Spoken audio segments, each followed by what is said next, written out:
Bien, bonjour à tous, bienvenue pour cette nouvelle vidéo où aujourd'hui nous allons parler de résolution numérique des équations différentielles ordinaires.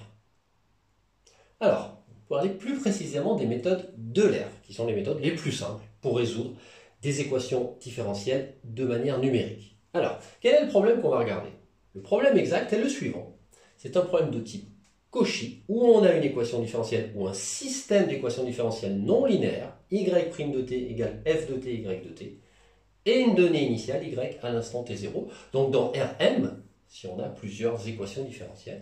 Donc c'est un problème complexe à résoudre. Néanmoins, il existe un théorème très important qui est le théorème de Cauchy-Lipschitz qui assure l'existence et l'unicité d'une solution en rajoutant certaines hypothèses sur la fonction f. En particulier que f soit continue par rapport à ces deux variables et lipschitzienne par rapport à sa seconde variable y, écrit comme ça, avec une constante de Lipschitz grand L. Donc ce ne sont pas des hypothèses optimales. Néanmoins, ce sont ces hypothèses-là que nous allons choisir, car elles sont suffisamment générales, pour étudier ce problème. Alors, étudier ce problème, cela signifie approcher la solution exacte, qu'en général, on ne sait pas calculer. Donc si je la représente, en supposant qu'on a une seule équation, et donc une solution exacte, de T0, T0 plus grand T, dans R, ici, que j'appelle Y, qu'on ne connaît pas, qu'on va essayer d'approcher. Donc de quelle manière on va essayer d'approcher une solution d'équation différentielle? Tout d'abord en discrétisant l'intervalle de définition, T0, T0 plus grand T, en grand N points, T1, T2, jusqu'à T grand N. Pour des raisons de simplicité, on va supposer que le pas de temps est constant. Donc ici, on aura un pas de temps qui sera égal à grand T sur grand N, delta T. Et donc nous aurons besoin en chacun des points TI de connaître une valeur approchée, y0, qu'on va essayer de calculer, y1, y2, etc., jusqu'à y grand N. Et ceci pour toute discrétisation, c'est-à-dire pour tout nombre grand N plus 1 de points.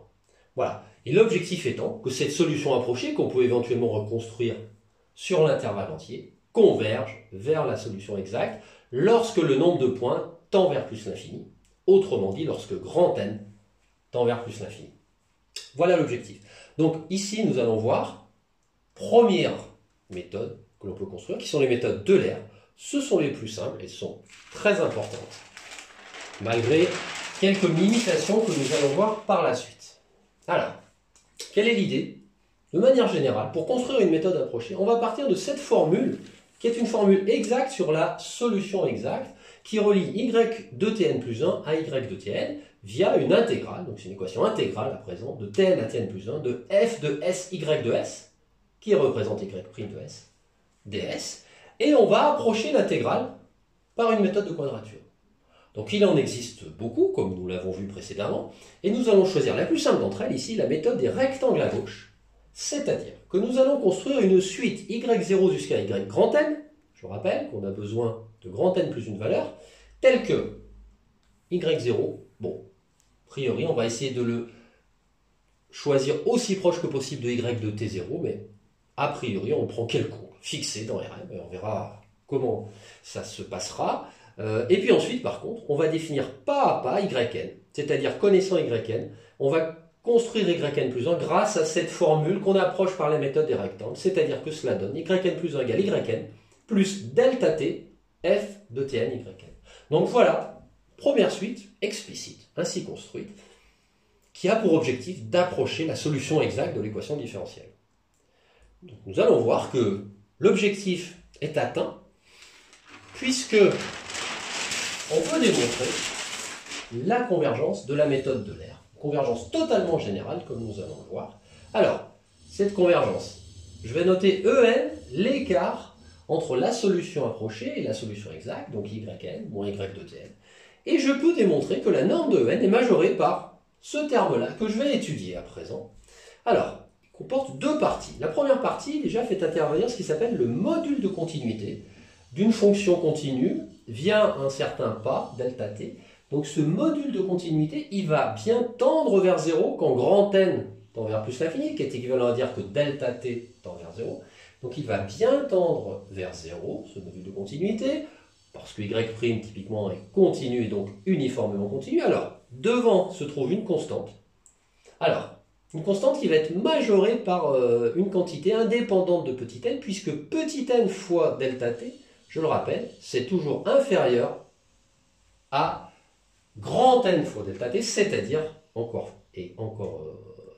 aussi égal à grand t. Donc voilà, donc ça c'est une constante, en tout cas c'est majoré par une constante, indépendamment de petit n, donc on a déjà un premier terme qui tend vers 0 quand grand n tend vers plus l'infini, donc uniformément petit n, c'est déjà intéressant, mais par contre il y a une sorte de résidu par rapport à l'erreur initiale, E0. Donc celle-ci, on ne peut rien y faire, et il y a même un facteur multiplicatif devant, mais de la même façon, ce facteur multiplicatif va pouvoir être majoré. Donc finalement, si on arrive à contrôler l'erreur initiale lorsque grand n tend vers plus l'infini, c'est-à-dire à se mettre aussi près que possible de la donnée y de t0, eh bien, on a convergence de l'erreur. Alors, la démonstration, je dirais qu'elle est intéressante, même si elle est technique, et donc il est intéressant de comprendre ces mécanismes. Donc, j'ai indiqué à savoir reproduire.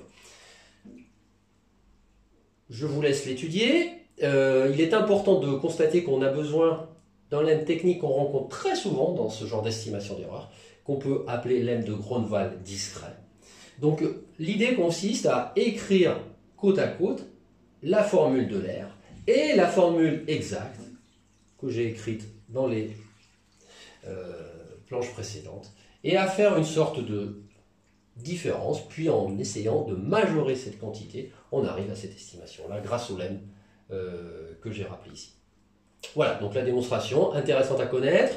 On en verra en exercice une autre utilisation pour le même résultat concernant la méthode de l'air implicite.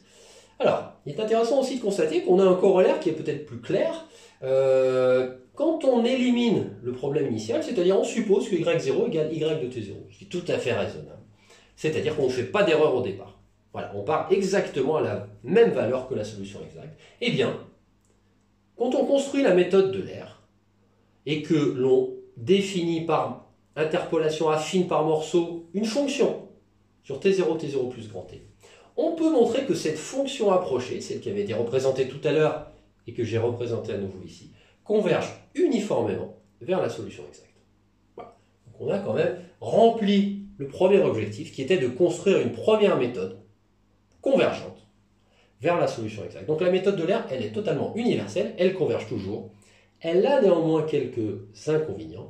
Le principal, on peut le voir si on étudie un peu plus l'erreur ici, on s'aperçoit, ici c'est une constante, ici aussi, eh bien que ce terme-là, on ne pourra pas faire mieux que de le majorer par un grand taux de delta t. Ce qui veut donc dire en réalité que la convergence ici est au mieux en grand taux de delta t.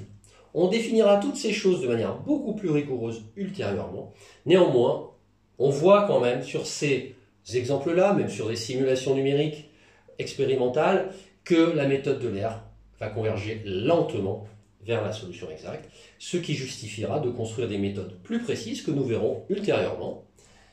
Dans les exercices correspondants, vous pourrez manipuler la méthode de l'air et aussi la méthode de l'air implicite qui est une variante de la méthode de l'air explicite où au lieu d'utiliser la méthode des rectangles à gauche, on utilisera la méthode des rectangles à droite pour construire la suite d'approximation.